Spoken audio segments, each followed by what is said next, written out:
সংস্কার কমিশনের কোনো প্রস্তাব সুষ্ঠু নির্বাচনের পথে অন্তরায়, ওটা তো নির্বাচন কমিশন কেন, আমরাও বাধা দেব। নির্বাচনের বিষয় ছাড়া আর আলোচনার কোনো বিষয়বস্তু থাকে না।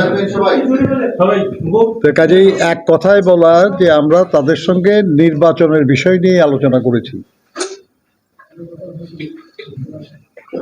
কারণ তারা নির্বাচনের জন্য দায়িত্বপ্রাপ্ত।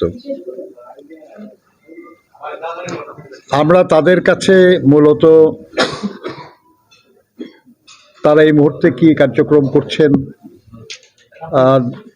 জাতীয় নির্বাচনের বিষয়ে তাদের প্রস্তুতি কি, এই বিষয়গুলি নিয়ে আমরা মত বিনিময় করেছি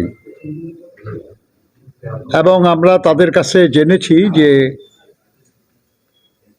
তারা তাদের কমিশনের পক্ষ থেকে একটা কর্মসূচি তারা ঘোষণা করেছিলেন, একটা যে তারা কবের মধ্যে কি করবেন, এবং এটা খালি তাদের বলা নয়, এটা দেশের সংবিধান অনুযায়ী, প্রচলিত আইন অনুযায়ী এটা কিছু বিধান আছে যে ফেব্রুয়ারির মধ্যে, জানুয়ারির 2 তারিখ, হ্যাঁ জানুয়ারির 2 তারিখের মধ্যে একটা আপডেট হয়, অটো আপডেট হওয়ার কথা, এবং মার্চের 2 তারিখে এসে এটাকে চূড়ান্ত করার কথা। এবং তারপরেও আরো কিছু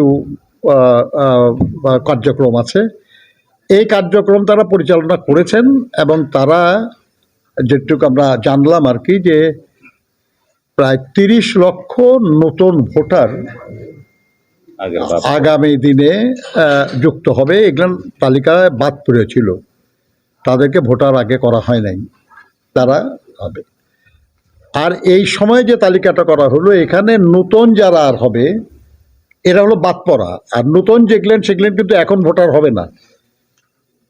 এটা 18 বছর হবে আগামী বছর 1 ফেব্রুয়ারি, 1 জানুয়ারিতে যায় 18 বছর হবে। কাজে ওটা হিসাবে না, হিসাব হলো যে বাদ পড়া ছিল প্রায় 30 লক্ষ ভোটার তালিকায় যুক্ত হবে। আবার এর মধ্যে আপনার 15 লক্ষর মতো বাদ পড়ে যাবে, কারণ তারা মারা গেছে, মৃত। তাহলে আলটিমেটলি প্রায় 15 লক্ষের মতো ভোটার বিদ্যমান যে তালিকা ছিল ওই তালিকায় অ্যাড হওয়ার কথা আর কি, আরো বাড়বে। তবে এটা আরো কিছু বাড়ার সম্ভাবনা আছে, এই কারণে যে আপনারা জানেন যে তারা নতুন মারা গেছে যে তালিকা, এই তালিকাটা তারা করেছে ইউনিয়ন পরিষদের যে মৃত ব্যক্তিদের যে রেজিস্ট্রেশন, তার ভিত্তিতে। আমরা সবাই জানি যে আমাদের দেশে বহু জায়গায় বহু মানুষ তারা মরার পরে ইউনিয়ন পরিষদের রেজিস্ট্রেশন করে না, অর্থাৎ ইউনিয়ন পরিষদের রেজিস্ট্রেশনে তাদের নাম নাই, কিন্তু আসলে মারা গেছে তারা। এগুলো অনুসন্ধান করার কাজ চলতেছে। তো এইসব মিলে তারা আমাদের কাছে মনে হয়েছে তাদের কথায় যে আগামী মে মাস, জুন মাসের মধ্যে তারা পরিপূর্ণভাবে প্রস্তুত হবেন voter list, updated voter list দিয়ে নির্বাচন অনুষ্ঠানের বিষয়ে। তবে এই ব্যাপারে সিদ্ধান্ত নেওয়ার ক্ষমতা এখন তাদের নাই, কারণ দেশের প্রচলিত সংবিধান আইন হলে আপনারা জানেন আর কি, যে একটা সরকার পদত্যাগ করলে তার 90 দিনের মধ্যে নির্বাচন হওয়ার কথা, এটা আইন। কিন্তু এখন তো ঠিক ওই আইনে দেশ চলছে না, তাই না? তো এই মুহূর্তে তাহলে পলিটিক্যাল কনসেনসাসের ভিত্তিতে সরকারের তরফ থেকে অনুরোধ হতে হবে এবং তার ভিত্তিতে নির্বাচন কমিশন নির্বাচন অনুষ্ঠান করবেন। তবে আমরা এতটুকু বুঝেছি আর কি, যে যদি মে মাস, জুন মাসের মধ্যে লেটেস্ট যদি পূর্ণ প্রস্তুতি তাদের থাকে, তাহলে প্রাসঙ্গিক আরও কোনো প্রবলেম থাকলে সেটা দূর করে খুব দ্রুতই জাতীয় নির্বাচন অনুষ্ঠান সম্ভব। ধন্যবাদ আপনাদের। স্যার, আজকে কথা বললেন, মানে আপনারা কি বুঝতে পেরেছেন বা আপনারা কি এরকম কোনো কিছু মেসেজ পেয়েছেন যে কবে নাগাদ?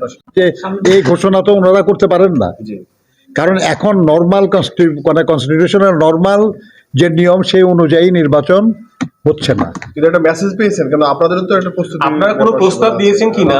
না, আমরা এই ব্যাপারে কোনো প্রস্তাব দেওয়ার কিছু না। আমরা বলেছি, আমরা তো এনাদের কাছে বলবো না এটা, যেহেতু এই নির্বাচন ঘোষণার দায়িত্ব এখন সরকারের, তারিখ ঘোষণার বা করার, মানে কখন হবে এটা বলা, তারপরে শিডিউল ঘোষণা তো তারাই করবে, নির্বাচন কমিশন করবে। আগামীকাল আপনারা জানেন যে প্রধান উপদেষ্টার সঙ্গে আমাদের একটা আলোচনা আছে, আমরা সেখানে এই প্রসঙ্গটা নিয়ে আলোচনা করব। ধন্যবাদ। পক্ষ থেকে নির্বাচনের কোনো রোডম্যাপ বা আপনারা কবে মধ্যে নির্বাচন চান এটা প্রধান উপদেষ্টাকে বলবো। নির্বাচন কমিশন প্রস্তুতি নিয়ে আপনারা সন্তুষ্ট কিনা এখন পর্যন্ত? ওয়েল, আইন অনুযায়ী তাদের যা করার কথা আমরা বুঝতে পারতেছি যে তারা সঠিকভাবে সেটা করছেন।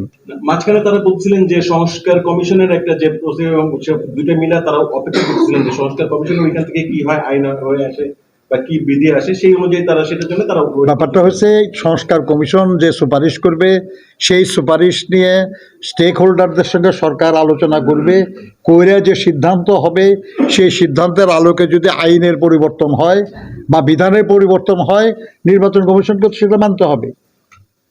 কিন্তু প্রশ্ন যেটা সেটা হলো, তো সেটা কিছুই তো হয় নাই এখনো। নির্বাচন কমিশন তাই না? থেকে নির্বাচন কমিশন বলছিল যে সংস্কার কমিশন যে প্রস্তাব করছে সেখানে তাদের ক্ষমতা খর্ব হচ্ছে, এই বিষয়ে আজকে নির্বাচন কমিশন আপনার কিছু বলেছে কিনা? দেখেন, এটা তো তাদের ব্যাপার, এটা তারা বলবে। আমরাও যদি মনে করি যে কোনো সংস্কার কমিশনের কোনো প্রস্তাব সুষ্ঠু নির্বাচনের পথে অন্তরায়, ওটা তো নির্বাচন কমিশন কেন, আমরাও বাধা দেব। কিন্তু এই বিষয়টা তাদের সঙ্গে আলাপের কিছু না, এটা তো কোনো কোলাবোরেশনের ব্যাপার না। এটা তাদের মতামত তারা বলবে, আমাদের মতামত আমরা বলবো। ধন্যবাদ আপনাদের। সীমানা চলো। বদল